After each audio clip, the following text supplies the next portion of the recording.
Tuhan sertamu.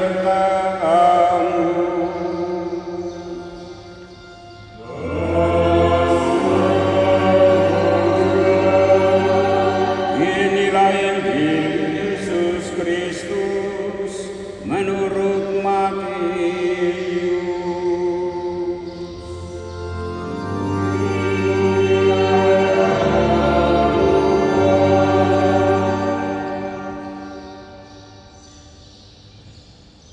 Sekali peristiwa, Yesus bersabda kepada ke-12 muridnya,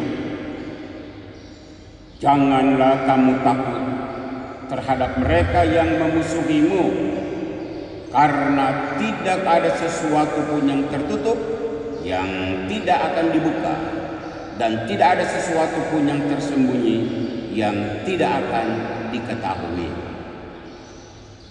Apa yang aku katakan kepadamu dari dalam gelap, katakanlah itu di dalam terang. Dan apa yang dibisikkan ke telingamu, beritakanlah itu dari atas rumah. Janganlah kamu takut kepada mereka yang dapat membunuh tubuh, tetapi tidak berkuasa membunuh jiwa. Takutlah terutama terhadap Dia yang berkuasa membinasakan baik jiwa maupun tubuh di dalam neraka. Bukankah burung pipit dijual 2 ekor seharga 1 keping uang kecil? Namun seekor pun tidak akan jatuh ke bumi di luar kehendak Bapamu. Dan kamu rambut kepalamu pun terhitung semuanya. Karena itu jangan kamu takut, sebab kamu lebih berharga daripada banyak burung pipit. Setiap orang yang mengakui aku di depan manusia, aku juga akan mengakuinya di depan Bapa-Ku yang di surga. Tetapi siapa saja yang menyangkal aku di depan manusia, aku juga akan menyangkalnya di depan Bapa-Ku yang di surga." Demikianlah Injil Tuhan.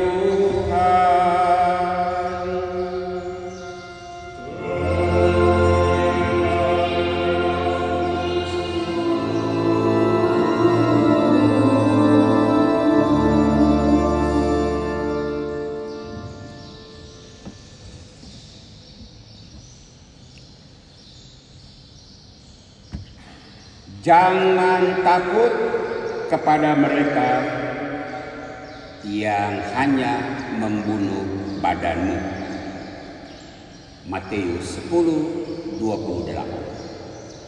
Bapak-bapak, ibu-ibu, saudara-saudari, dan anak-anak umat Paroki Katedral, umat Tiga Raja, dan umat Santa Cecilia, bahkan umat manapun atau siapapun yang saat ini sedang mengikuti siaran dari Gereja Katedral. Jangan takut. Jangan takut. Kata-kata Yesus ini, seruan Yesus ini ditujukan kepada 12 murid 2000-an tahun yang lalu. Jangan lupa kata-kata yang sama itu juga ditujukan kepada kita abad ini, termasuk kita di Timika, termasuk kita di Papua, termasuk kita di Indonesia. Jangan takut. Sebuah teguran bagi mereka yang tidak punya nyali untuk omong tentang kebenaran. Tapi bisa juga peneguhan. Jangan takut, itu peneguhan bagi calon-calon nabi yang berani bersuara. Calon-calon nabi pemberani abad ini.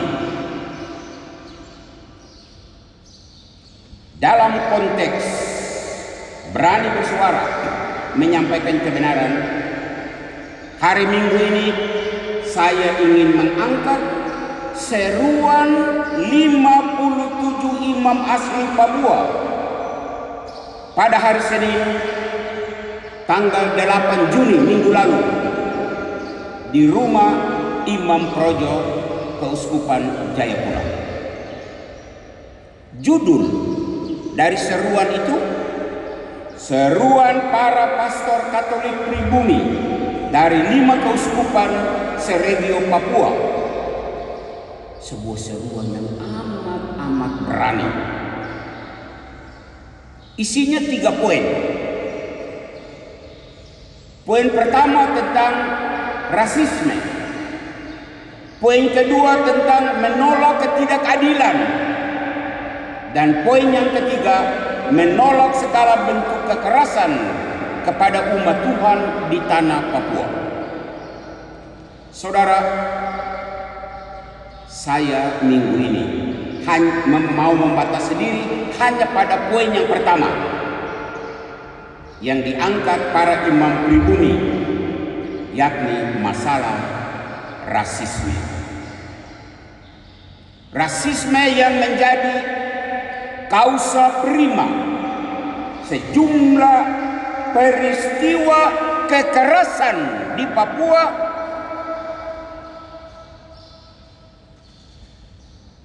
peristiwa melawan ketidakadilan. Kita mulai rasisme. Menyangkut rasisme, saya berangkat dari kasus pemicunya, yaitu kasus Surabaya 16 Agustus 2019. Mahasiswa Papua diteriaki monyet. Ayolah, coba dengan kepala dingin dan akal sehat, saudara coba renungkan.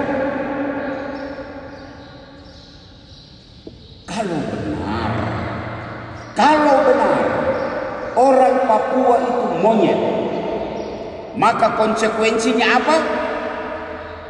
Sangat dahsyat. Di sini saya mengikuti semua yang ada di Facebook dan saya mencatat isi Facebook dari seorang anak Papua.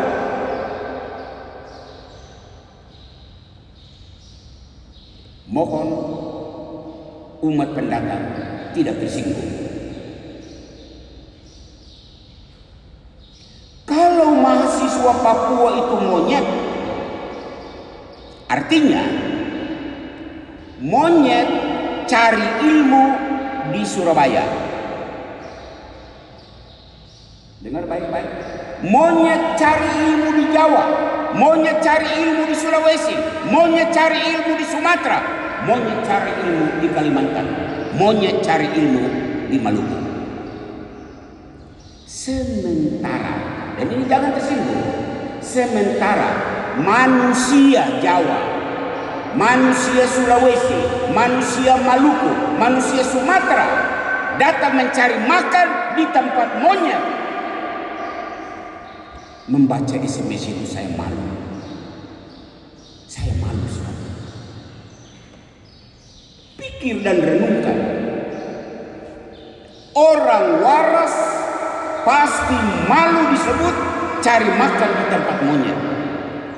Nilai setitik merusak susu sebelah. Mulut satu anak, satu orang, beberapa orang Surabaya merusak susu sebelanga Jawa, susu sebelanga orang pendatang. Lebih malu yang mana?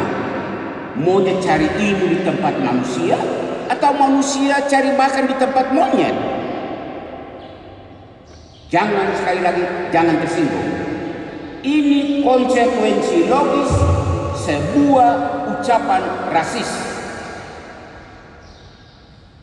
Pertama. Yang kedua, saya ingin menyapa bagian pemerintahan.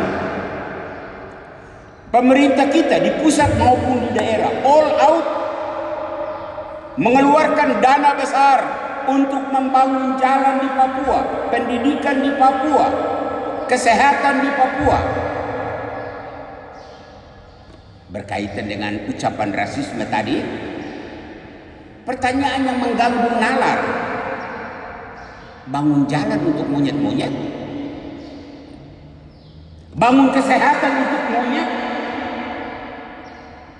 bangun pendidikan untuk monyet-monyet.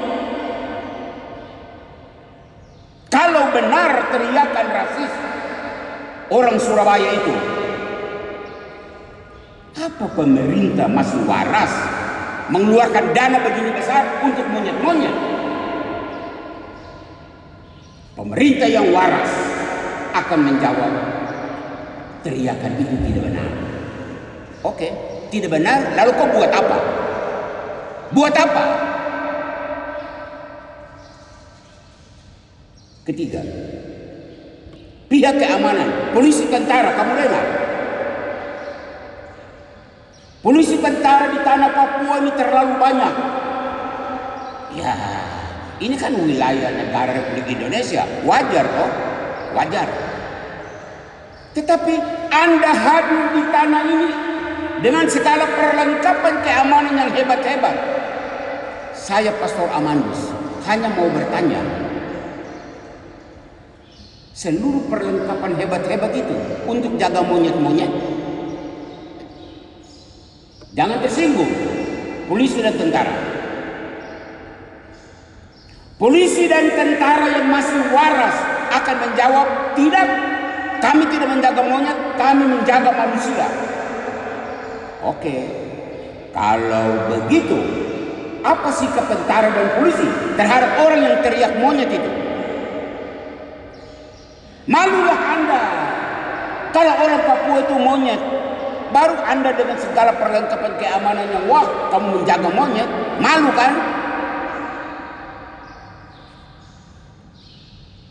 Keempat, kelompok keempat, pihak agama. Saya tidak mau menyebut orang Islam, saya tidak mau menyebut orang Protestan.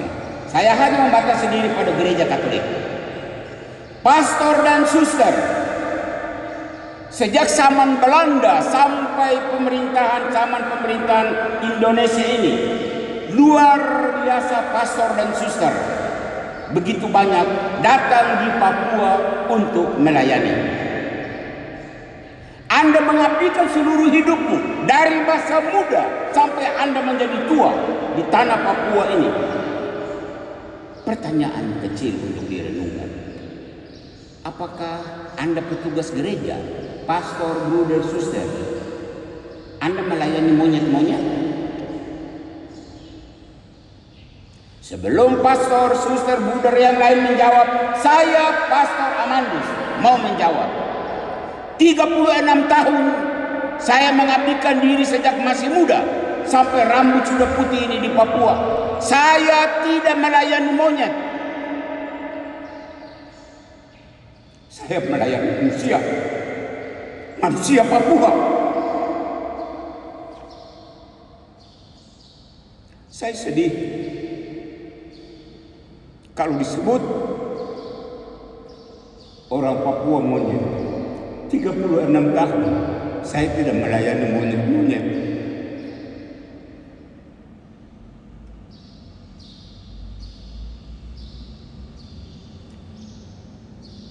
Kelima, terakhir, anak cucu guru-guru perintis. Kamu pasang telinga dengar baik-baik.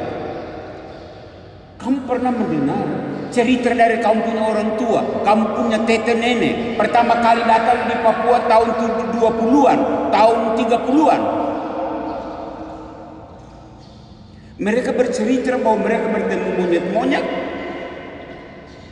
Apakah kamu mendengar cerita bahwa orang tuamu datang mengajar monyet-monyet? Tidak, bukan.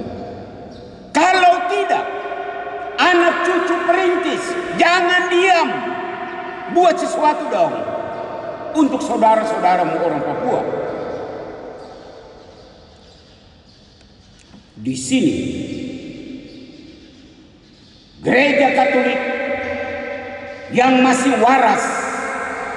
Gereja harus membantah.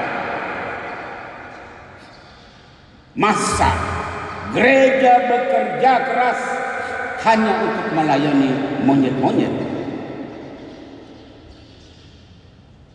Saudaraku yang terkasih, Bapak, Ibu, dan anak-anak, kalau semua pihak tidak setuju dengan labelisasi monyet untuk orang Papua, lalu mengapa selama ini kita diam? Mengapa?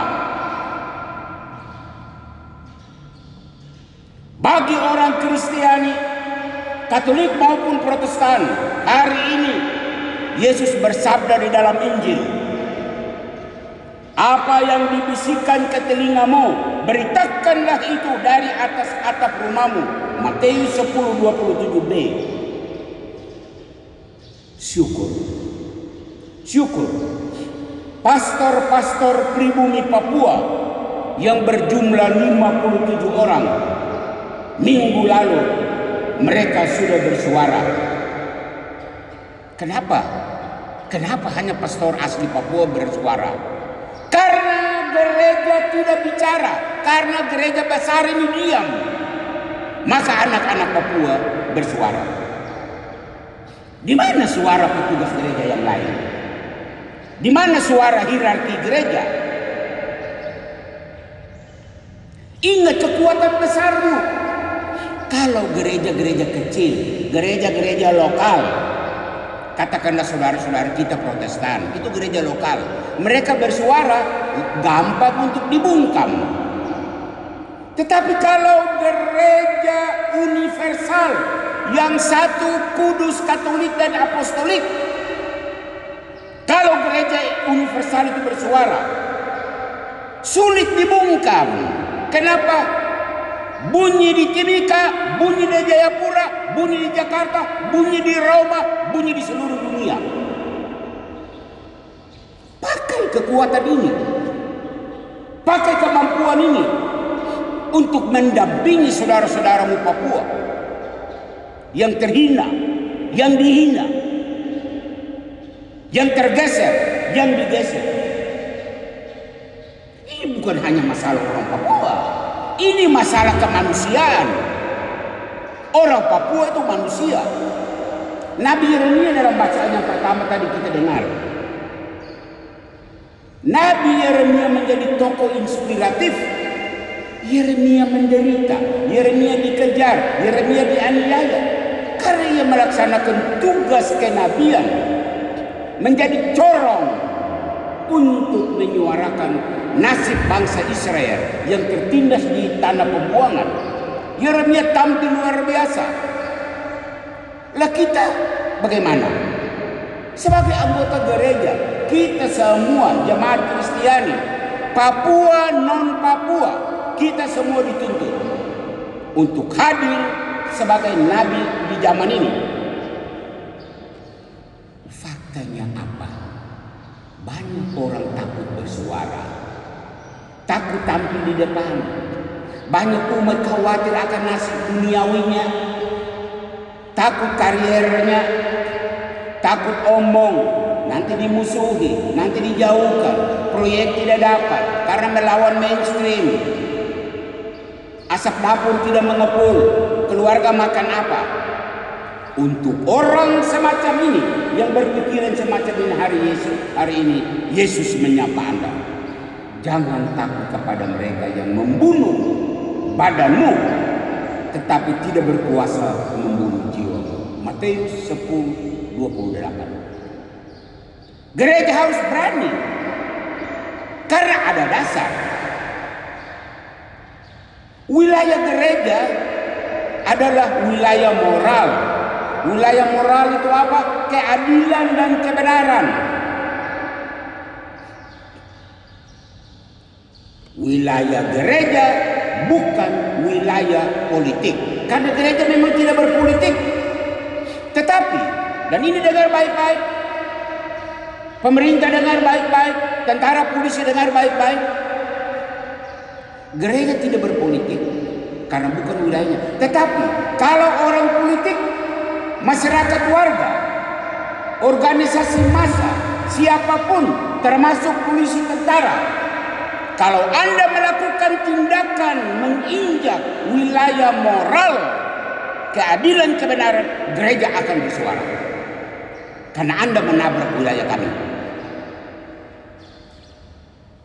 Kalau gereja tampil di publik untuk bersuara, harap Anda jangan berkata gereja berpolitik. Bukan. Gereja melakukan tugasnya. Anda menginjak wilayah saya harus bersuara. Saya diam, saya berdosa. Akhirnya, bapak-bapak, ibu-ibu, saudara-saudari, anak-anak, dan siapapun yang mengikuti siaran ini, dari mimbar gereja katedral ini, atas dasar firman hari ini,